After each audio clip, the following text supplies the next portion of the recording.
history ပြန်ဆက်ပြပညာရှင်ဦးထွန်းအေးရဲ့ပေါ့နော်ပင်တပင်ထဲကနေဖျဲသီးရောတည့်ရတီရောတီးအောင်စိုက်တဲ့နည်းလေးပေါ့နော်ပထမတစ်စက်အနေနဲ့ဖျဲသီးအမှတ်တစ်လုံးနဲ့တက်သီးအမှတ်တစ်လုံးတော့ဟိုတက်သီးကဖျဲသီးနေပါမယ်နော်နောက်တော့ဘဲဥရဲ့ရှားဆောင်တစ်ပတ်ရဲ့ဒါတော့တိတ်ပေါ့နော်ကဲဒါဆိုရင်ကျွန်တော်လိုရတဲ့ပစ္စည်းတွေရိုက်ပေါ့နော်လိုရတဲ့ပစ္စည်းရရင်ဖျဲသီးကိုတစ်ချက်ခွဲလိုက်မယ်နော်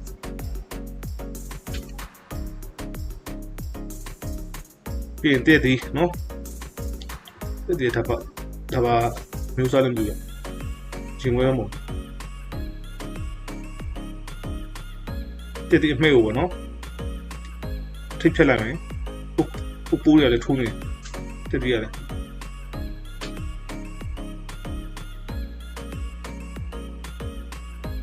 ထိဖြတ်လိုက်မယ်နော်တက်သီးအမှဲ့ကို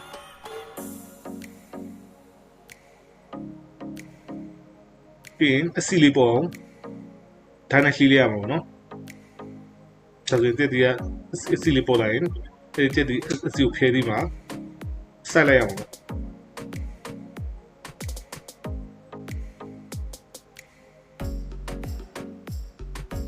ဖျဲသီးမှာနော်ခုဒီဆက်လိုက်ပြီ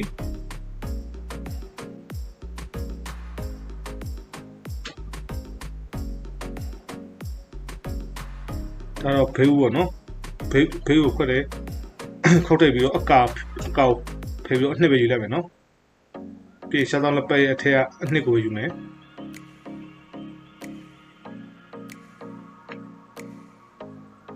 ပြီးဘေးဦးနဲ့ရှားသောဘေးဦးအနှစ်နဲ့ရှားသောလက်ပတ်ကိုရုပ်မှွေလိုက်ရမယ်နော်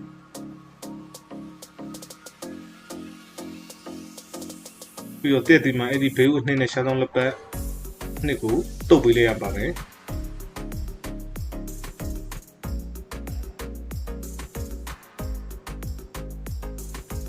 ဖျဲသီးမှာလည်းတုပ်ပေးရမှာပေါ့နော်ဒီနှစ်ခုလုံးမှာတုပ်ပြီးရင်တက်ဒီနဲ့ဖျဲသီးကိုခုလိုမျိုးဆွတ်ချလိုက်ရပါမယ်တပါအမှုန့်ထုတ်နေတယ်ဟောတော်ရထုတ်တယ်တော်ရထုတ်တယ်ဟုတ်နေတော့အောင်စိုက်ထားပေးလိုက်ရမှာပြီးတော့တိတ်နဲ့ကတ်ထားလိုက်ရုံနဲ့နော်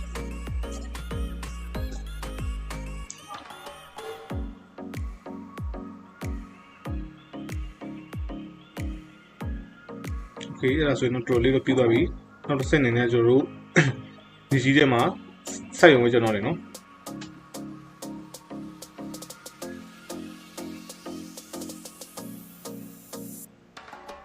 အဲ့ဒါပါစေးရည်လည်းမသိဘူးအပြင်အတော့စေးရည်နေတွေ့နော်အဲ့တော့ခုနကတော့တက်ဒီဟိုအနှစ်နဲ့ရုပ်မှွေလိုက်မယ်နော်ဒီအဲ့ဒီစေးရည်ကိုဖြန်းမယ်ပြီးတော့ဖျဲသီးကိုအောက်မှာစိုက်ပြီးတော့နော်စိုက်ရမှာပေါ့နော်ဖျဲသီးအောက်မှာတက်ဒီကပုံမှာပေါ့နော်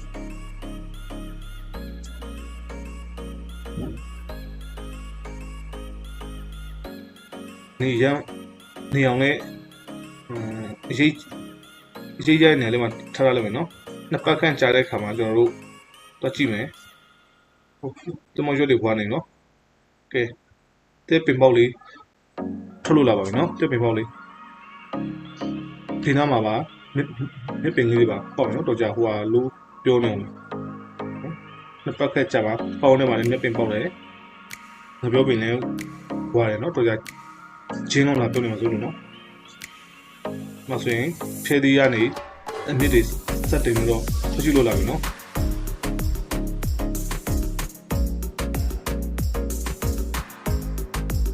ဒီအနစ်တွေထွက်ရှိလို့လာပြီအဲ့ဒါဆိုရင်တို့နေရာပြောင်းပြီးတော့ထွေးဆိုင်လို့ရပါပြီပေါ့နော်နေအောင်ရတဲ့နေရာလေးမှာပေါ့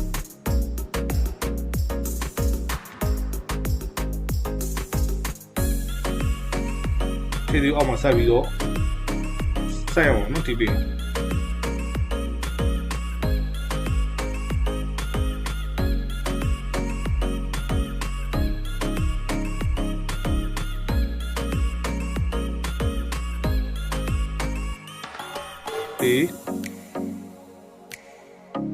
ောက်ထပ်ရက်200ပေါ့နော်တစ်နှစ်ကျော်လောက်ကြာတဲ့အခါမှာ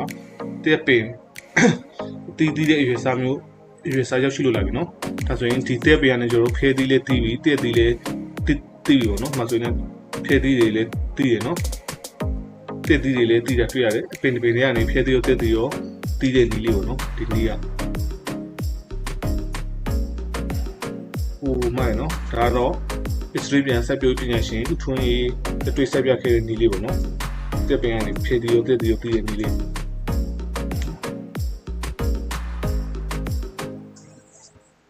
ကျက်နေရအတွင်းမှာနော်ကျက်နေရအတွင်းမှာ